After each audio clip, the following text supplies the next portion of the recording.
Hi everyone, and welcome to another great car here on the CollectorCarCanada.CA podcast.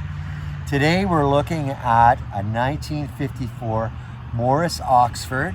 If you're not familiar with the Oxford, you might be familiar with the Morris Minor. Think of this Morris Oxford as the big brother of the Morris Minor. So this car is, as I say, a 1954 model. We're going to have it as lot 220 on CollectorCarCanada.CA. I normally start these videos by starting the car and giving a listen to the engine and the exhaust, but I've decided not to do that with this car just because of my lack of familiarity with it and fiddling with the choke.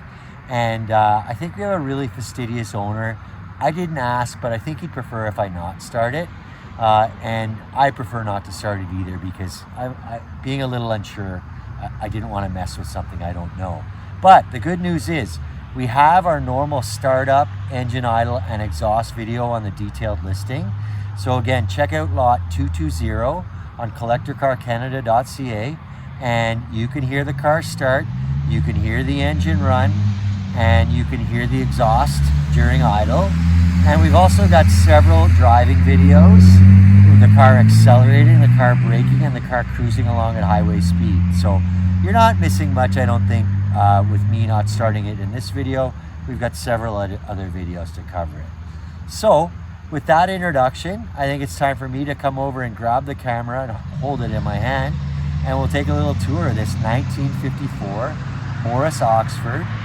Again, lot 220 on CollectorCarCanada.CA. While I have your attention, I'll just mention also that we have the Collector Car Stories podcast, where we talk to an enthusiast once a week, talk about his or her car stories, maybe a road trip they've done, just talking to an enthusiast and hearing about their idea of the hobby. We have a lot of fun with it, so please take a look. And if you think you might be a good subject for a Collector Car Stories podcast, please contact us. You'll find a contact us page on the website at CollectorCarCanada.CA, or you can just drop us a line by email, admin@CollectorCarCanada.CA. On to the closer up look at this 1954 Morris Oxford. All right, so here's a nice golden hour look at the 1954 Morris Oxford. We'll call it a cream colored paint with green trim, green wheel covers as well, green bumpers, and that's on I guess you call it a burgundy or maroon interior. And the reason I'm over here on the passenger side is because that's where the hood release is. The hood release is right here, so you got a yank, nice easy release over to the front, and there's another release here, but I've already done it. It's quite simple. Up it goes, and there's what props it open, and it's into place. So yeah, the power plant on this 1954 Morris Oxford, 1500 cc's. So the equivalent of a 1.5 liter, not a big engine. You can see an inline 4 with the spark plug wires hanging up, and you can even see the plugs. Factory rated 40 horsepower, 4-speed manual transmission on the tree. So 4 on the tree. We talk about 3 on the tree for domestic period cars. This one's a 4-speed. And there's some factory data, car number and engine number right there. But overall, a pretty tidy package here under hood. Another serial number here on the firewall. Gives a good look at it. So as I say, we didn't start it for this video, but we have a video dedicated to starting it on the detailed listing. Again, CollectorCarCanada.CA. This one's lot 220, and we've got our typical start, engine idle, and exhaust on there.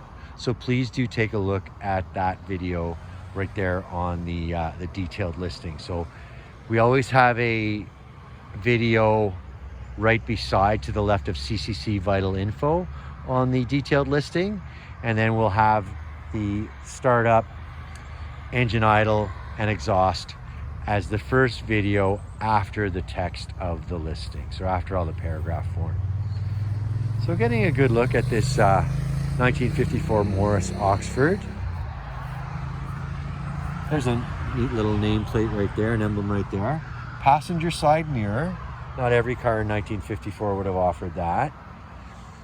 And I think I saw 15-inch wheels on the car. That's right, 15-inch wheels. So they're a Nexen tire, a modern radial tire, SB802.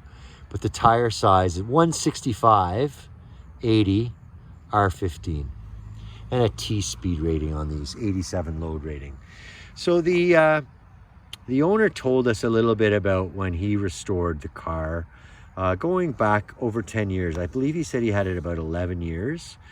So it was a restoration. You can see he didn't chintz on the paint, but he did save a little money on not getting the wheel covers or the bumpers re-chromed. So you can see they're painted green to match other parts of the trim on the car. So yeah, very, very presentable body and paint job.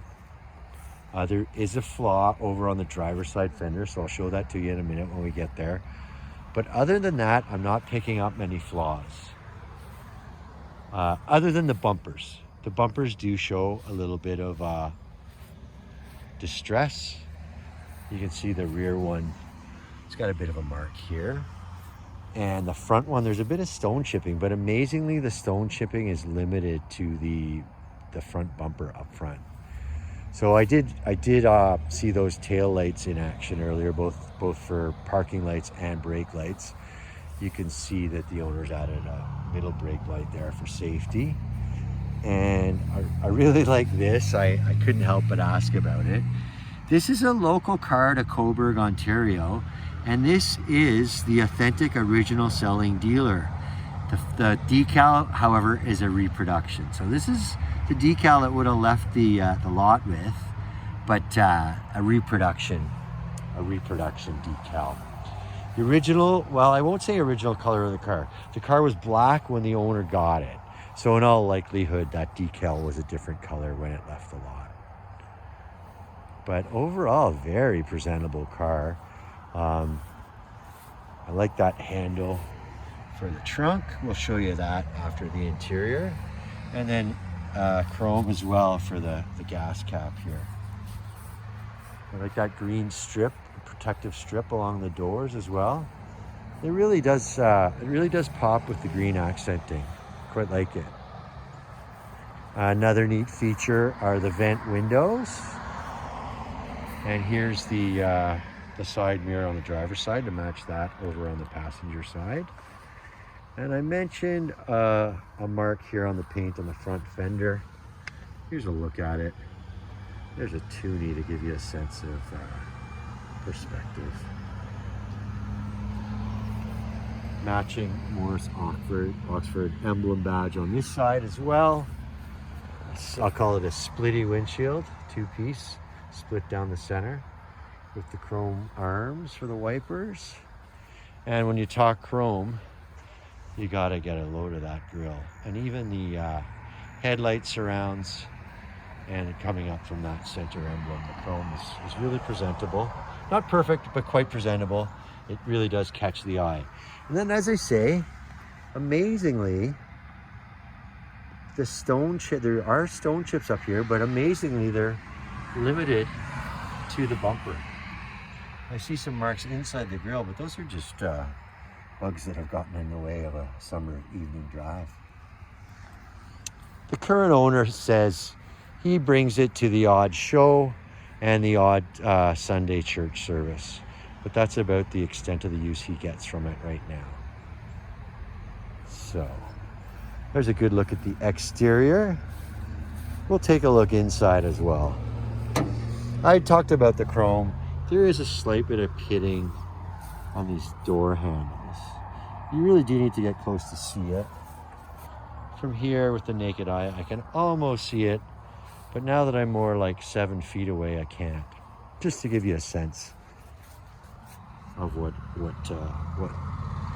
how it presents. So on the interior, Well done interior as well, back with restoration up around 10 years ago. Maroon on the seats, and it's a vinyl maroon bench. No seat belts in the car, so that would have been the stock, and they're not a requirement. However, if the new owner wants those, you can always install them. These black mats are just protective. But you can see that matching maroon carpet, beautiful condition. See 3 pedals there. I think I mentioned it's a 4-speed manual transmission, 4 on the tree. So as you probably gathered from me not wanting to start it for this video, I've not driven the car, but I was in the car for the driving videos we shot, and it takes a little bit of experience or coaching to get the car into reverse. Of course, in the period, 3 on the tree was quite common domestically, and that was a classic H pattern. But of course, the H pattern on this car is 1 through 4, and then reverse is a little farther away and lower. This here is the turn signal, the indicator. You can see that in action in one of our driving videos as well. This light up here flashes to indicate to the driver that the indicator's engaged. Up here on this hard dash is an ashtray. There's a clock here, which is a beautiful period piece. However, it's non-functional. I did see the speedometer operating during the driving videos. It's not accurate to the mile. And here are the keys. Fun to look at the Morris badge right on the key fob. And it looks like the owners added a water or coolant temperature gauge as an add-on. So yeah, and you can see some vents here for defrost. The headliner's in beautiful condition as well. As you can see, it's a maroon with the matching visors for both driver and passenger. Very functional door cards. I've got a strap for a door pull, and that's the door latch and the window. I'd actually like to try showing you the window operation. It might be hard just to be a contortionist to do it, but it's a really easy action, and the window goes right on up and down without much resistance at all. And I noticed that at all four windows. So yeah, that's a good look at the front area of the cabin. Take you for a short look at the back seat as well. Matching bench here in the rear in the maroon. The protective black mats just like up front, with a maroon carpet underneath. There's an ashtray for the rear passengers. I don't think this car has been smoked in, certainly since the restoration, maybe never. And there's a look at the parcel shelf, courtesy light, and there's a good look at the headliner. So beautiful condition for the headliner. Well, each of the door jambs is emblazoned with a Morris logo just like that. Being that I'm right here, I'll show it off for the front as well. And a bit of a running board for a step to climb in for the front seat passengers.